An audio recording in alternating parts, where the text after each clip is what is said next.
Dear students, this is Praveen Kumar Agarwal from Management Department.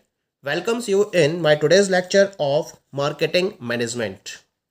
In today's lecture, we will discuss upon importance of personal selling. जैसा कि previous lecture में हमने discuss किया था about the concept and different characteristics of personal selling, आज के lecture में हम कवर अप करेंगे कि पर्सनल सेलिंग की क्या क्या इंपॉर्टेंस रहती है किसी भी पर्टिकुलर फर्म के पॉइंट ऑफ व्यू से जो इसको as an promotional tool use करती है. Whenever we are talking about the personal selling और सेल्समैनशिप, गुड्स एंड सर्विसेज की डिस्ट्रीब्यूशन की फील्ड में इसका एक इम्पॉर्टेंट रोल रहता है. अगर मैं एक सेल्समैन की बात करूं तो ये एक कंज्यूमर की तरह, एक फ्रेंड की तरह होता है, एक गाइड की तरह होता है, जो क्या करता है, जो कस्टमर को उसकी परचेजिंग फाइनल करने में सपोर्ट करता है और इसके साथ साथ प्रोड्यूसर को भी सपोर्ट करता है उसके प्रोडक्ट को सेल करने में. तो इसकी तरफ से डुअल रोल प्ले किए जाते हैं. ये जो मेथड है ये एक डायरेक्ट मेथड होता है प्रोडक्ट को सेल करने का with the help of the salesman.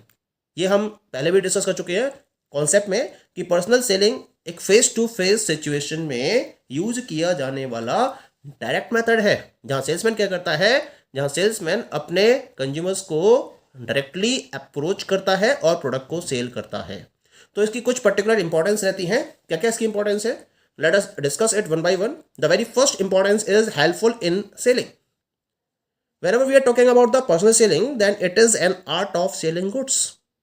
यहाँ सेल्समैन क्या करता है, यहाँ सेल्समैन अपने कस्टमर्स को नए प्रोडक्ट की अवेलेबिलिटी के बारे में इन्फॉर्म करता है और इन्हें सजेस्ट करता है कि इन्हें इस पर्टिकुलर प्रोडक्ट को यूज करना चाहिए. एक प्रॉपर कम्युनिकेशन सेटअप करता है उनके साथ में, ठीक है, face to face communication setup करता है. फिर इन्हें प्रोडक्ट के क्वालिटीज फीचर्स के बारे में प्रॉपर डिस्कशन करता है, डिटेल्ड इन्फॉर्मेशन प्रोवाइड करता है और उसके बेसिस पर सजेस्ट करता है कि उन्हें इस पर्टिकुलर प्रोडक्ट को यूज करना चाहिए जो इनकी नीड के अकॉर्डिंग कंपनी के द्वारा डेवलप किया गया है.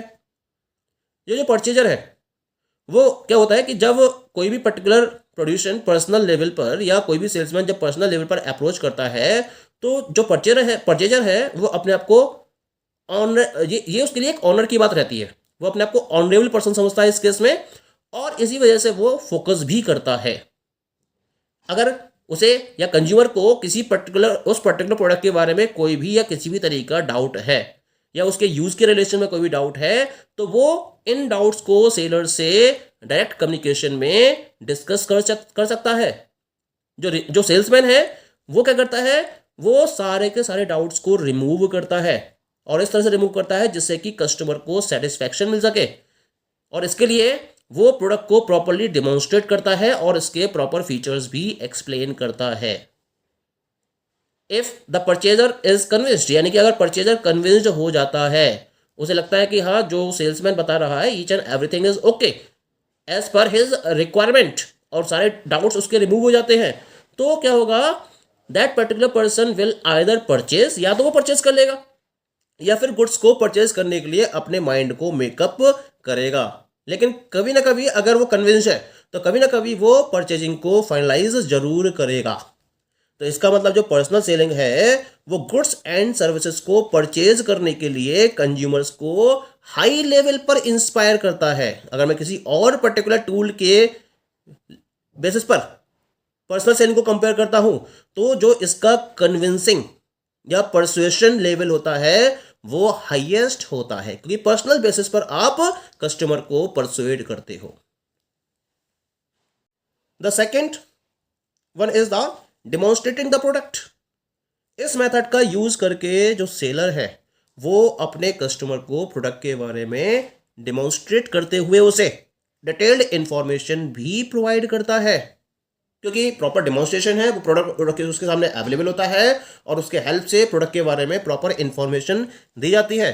तो जब कोई प्रोडक्ट आपके सामने अवेलेबल हो और उसके बारे में प्रॉपर इंफॉर्मेशन अगर आपके पास अवेलेबल हो तो आपका जो कन्विंसिंग लेवल है यानी कि कस्टमर का जो कॉन्फिडेंस लेवल है उसको विन किया जा सकता है और उस कॉन्फिडेंस लेवल को विन करने के बाद क्या करते हो, आप अपनी परचेजिंग को इजी कर सकते हो क्योंकि जो कस्टमर है वो प्रोडक्ट की यूटिलिटी के बारे में कंप्लीटली एंश्योर हो जाता है और उसकी एक डिजायर क्रिएट हो जाती है कि उसे उस प्रोडक्ट को परचेज करना ही करना है। ठीक है। Third importance is time coordination. होता क्या है पर्सनल सेलिंग में, the customer and institutions are provided the product according to their timely requirement. यानी कि जिस पर्टिकुलर टाइम पर उनको प्रोडक्ट की रिक्वायरमेंट होती है उस पर्टिकुलर टाइम पर उस प्रोडक्ट को अवेलेबल कराया जा सकता है with the help of personal selling. क्योंकि पर्सनल सेलिंग में आप पर्सनल टच में रहते हो और पर्सनल टच के बेसिस पर जब कस्टमर्स या किसी भी इंस्टीट्यूशंस की तरफ से आपके पास ऑर्डर आता है तो उस ऑर्डर को आप फुलफिल कर सकते हो। इसी वजह से एक टाइम कोऑर्डिनेशन मेंटेन किया जाता है और इस तरह से जो सेलर्स हैं और बायर्स हैं उनके बीच में एक डीप रिलेशन डेवलप हो जाता है।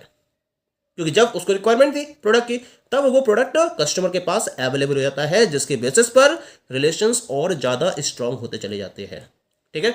Next one is the finding out the prospective customer.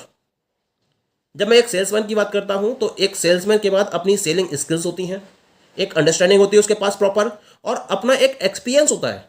और इसका यूज करते हुए जो सेल्समैन है वो प्रोस्पेक्टिव कस्टमर्स को प्रॉपरली फाइंड आउट कर सकता है। Too much crowd is there, पूरे क्राउड में से उसे अगर प्रोस्पेक्टिव कस्टमर्स को फाइंड आउट करना है तो वो अपनी स्किल्स, अंडरस्टैंडिंग और एक्सपीरियंस का यूज करता है और प्रॉपर वे में प्रोस्पेक्टिव कस्टमर्स को फाइंड आउट कर लेता है, वो भी बहुत आसानी से और बहुत जल्दी, जिसे हम पॉसिबल नहीं कर सकते हैं अगर हम अदर एडवर्टाइजिंग या सेल्स प्रमोशनल टूल्स का यूज करते हैं। क्योंकि जो अदर प्रमोशनल टूल्स हैं जैसे एडवर्टाइजिंग है या फिर सेल्स प्रमोशन है तो वो प्रोडक्ट के बारे में प्रॉपर इंफॉर्मेशन ही दे पाते हैं केवल और केवल। ठीक है। लेकिन जो सेल्समैन है वो प्रोस्पेक्टिव कस्टमर को फाइंड आउट करके ऑर्डर को कंप्लीट भी कर सकता है। ठीक है। नेक्स्ट इंपॉर्टेंस क्या है फर्म्स के लिए, परफॉर्म्स नॉन सेलिंग फंक्शंस। यानी कि पर्सनल सेलिंग में आप सेलिंग फंक्शन तो परफॉर्म करते ही करते हो, लेकिन इसके साथ साथ आप बहुत सारे नॉन सेलिंग फंक्शंस को भी परफॉर्म करते हो। जैसे आपको मार्केट में रिसर्च करनी है, फीडबैक लेना है कस्टमर्स का, उनके टेस्ट एंड प्रेफरेंस के बारे में जानना है, कंज्यूमर्स की अगर कोई कंप्लेंट है उसको कोई सॉल्यूशन प्रोवाइड करना है, या फिर आपको कस्टमर्स के साथ में रिलेशनशिप्स को स्ट्रॉन्ग लेवल तक मेंटेन करना है, उनको डेवलप करना है। तो इन सब के लिए आप क्या करते हो, पर्सनल सेलिंग के कॉन्सेप्ट का यूज करते हो। यानी कि जो आपके सेल्समैन होते हैं वो लगातार कस्टमर से कांटेक्ट में रहते हैं और इस तरह से वो डिफरेंट टाइप के इंफॉर्मेशन फर्म को अवेलेबल कराते रहते हैं और कस्टमर्स को डायरेक्टली डिफरेंट टाइप की पर्सनल बेसिस पर सर्विसेज भी प्रोवाइड करते रहते हैं। Next one is the complementary to other promotional tools. सबसे बड़ा फायदा क्या था पर्सनल सेलिंग का कि ये एक तरीके से अदर जैसा सेल्स प्रमोशन है या पब्लिसिटी है इनको प्रॉपर्ली सपोर्ट करता है और इन पर्टिकुलर टूल्स के जो भी ड्रॉबैक होते हैं उनको रिमूव भी करता है। कैसे ये पॉसिबल है? अगर मैं एडवर्टाइजिंग मैसेज की बात करूं तो एडवर्टाइजिंग मैसेज को रीइंफोर्स करने में और अवेयरनेस को रीइंफोर्स करने में, खास बात क्या है, एडवर्टाइजिंग मैसेज को रीइंफोर्स करने में पर्सनल सेलिंग असिस्ट करता है। क्योंकि एडवर्टाइजिंग केवल अवेयरनेस को इंक्रीज करती है लेकिन फाइनल परचेजिंग एक्शन में कन्वर्ट करने में पर्सनल सेलिंग हेल्पफुल होती है। ऐसे ही अगर बात करें हम सेल्स प्रमोशन की तो सेल्स प्रमोशन टूल्स का यूज करके जब हम पर्सनल सेलिंग के कॉन्सेप्ट को उसके साथ मिक्स करते हैं तो ये एक प्रॉपर पर्सनल गाइडेंस देता है कस्टमर्स को और प्रॉपर कन्विक्शन प्रोवाइड करता है about the different offers of the company, जिससे कि ये जो सेल्स प्रमोशन टूल्स है उनकी इफेक्टिवनेस और ज़्यादा बढ़ जाती है। ठीक है। Next one is the providing information. अगर मैं सेल्समैन की बात करूं, a salesman gets various types of information about the market, customers and competition and supply this information to the producer. क्योंकि वो लगातार मार्केट में है, डायरेक्ट कस्टमर्स के कॉन्टैक्ट में है, डायरेक्ट मार्केट के कॉन्टैक्ट में है, तो इस तरह से उसके पास मार्केट में अगर कोई चेंजेस हो रहे हैं कस्टमर्स के बाइंग बिहेवियर में या उनके परचेजिंग बिहेवियर में या पैटर्न्स में कोई चेंजेस हो रहे हैं, कंपटीशन का लेवल अगर किसी और तरीके से चेंज हो रहा है, कॉम्पिटिटर्स कोई और नई स्ट्रेटजी के साथ में मार्केट में अवेलेबल है, तो इस टाइप की इंफॉर्मेशन को सप्लाई करना सेल्समैन का वर्क रहता है। और प्रोड्यूसर क्या करता है, इन पर्टिकुलर इंफॉर्मेशन का यूज करते हुए अपने प्रोडक्ट्स और मार्केटिंग पॉलिसीज और स्ट्रेटजीज में सुटेबल चेंजेस करता है जैसा कि उसको ठीक लगता है उसके अकॉर्डिंग। और अपने कस्टमर्स को बेटर से बेटर सर्विसेज प्रोवाइड करने के लिए वो एफर्ट्स करता है। Next one is the immediate feedback. एक अकेला ये टूल ऐसा है जिसमें इमीडिएट फीडबैक मिलता है, तुरंत फीडबैक मिलता है। केवल अकेली ही ये एक ऐसी प्रमोशनल टेक्निक है मार्केट के अंदर। जब कभी भी कोई कॉल की जाती है या किसी भी कस्टमर्स के पास सेल्समैन के द्वारा विजिट किया जाता है, तो एक सेल्समैन आसानी से ये जज कर सकता है कि कस्टमर प्रोडक्ट को परचेज करने में इंटरेस्टेड है या नहीं है। तो इमीडिएट फीडबैक मिलता है। Next one is the individual services. Salesmanship offers individual services. Individual services भी प्रोवाइड करती है सेल्समैन। ये जो बायर्स है उनकी पर्सनल एक्सपेक्टेशन को मीट आउट कर सकती है और कस्टमर के सेटिस्फैक्शन को, ये इससे क्या होता है, कस्टमर का सेटिस्फैक्शन हाई लेवल पर पहुंच जाता है। भाई कस्टमर ने आपको पर्सनल बेसिस पर कॉल किया, आपसे प्रोडक्ट को परचेज करा, कोई भी कंप्लेंट आई उसकी है ना, आप गए और आपने जाकर उसकी कंप्लेंट को रिमूव कर दिया। इससे क्या होगा, ये जो आपका कस्टमर है वो आपसे हाईली सेटिस्फाइड होगा और इसका रिजल्ट ये मिलेगा कि वो आपका एक लॉयल कस्टमर में कन्वर्ट हो जाएगा। This benefit you will get. ठीक है। Next one is the flexibility. This approach is also having flexibility in its nature. Sales talks and presentation can be adjusted according to situation to suit individual nature, motives and problems.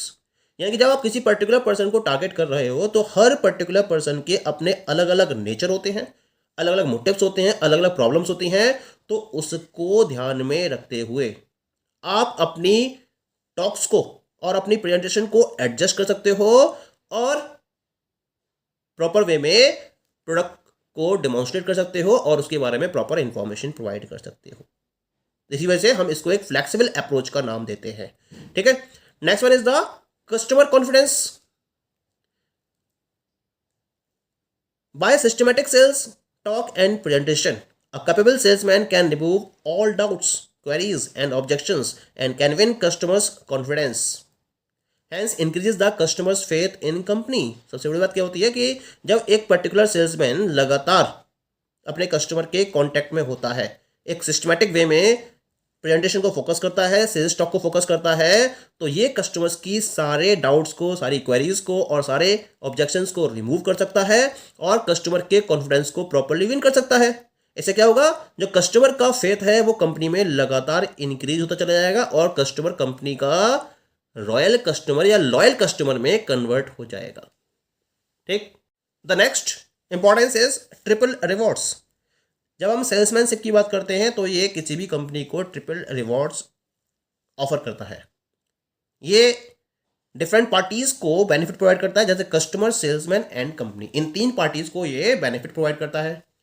Customer company के products और services से satisfied हो जाते हैं, salesman का अपना target achieve हो जाता है और कंपनी अपने मार्केट शेयर और प्रॉफिट्स को इंप्रूव कर सकती है। तो एक तरीके से ये जो सेल्समैनशिप है ये कंपनी को ट्रिपल रिवॉर्ड्स प्रोवाइड करती है। And the last importance is improving image. Salesmanship से सबसे बड़ा फायदा क्या होता है कि अगर कंपनी की कोई भी बैड इमेज बनी हुई है मार्केट में या मिसअंडरस्टैंडिंग्स क्रिएट हो चुकी हैं कंपनी के बारे में, तो इनके बारे में या इन पर्टिकुलर डाउट्स को रिमूव किया जा सकता है with the help of salesmanship, जिसमें सेल्समैन क्या करते हैं, जो कंपनी के अचीवमेंट्स हैं उनको प्रॉपर्ली हाईलाइट करते हैं कस्टमर्स के बीच में, और जो कंपनी की तरफ से ऑफर्स प्रोवाइड किए जा रहे हैं उनको भी प्रॉपर्ली हाईलाइट किया जाता है।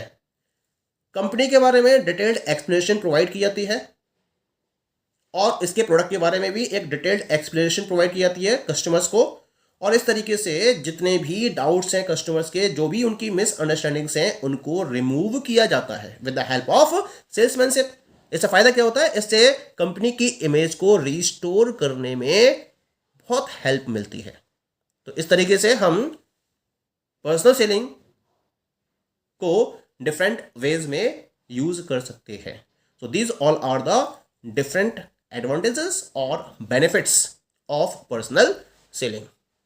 Thank you.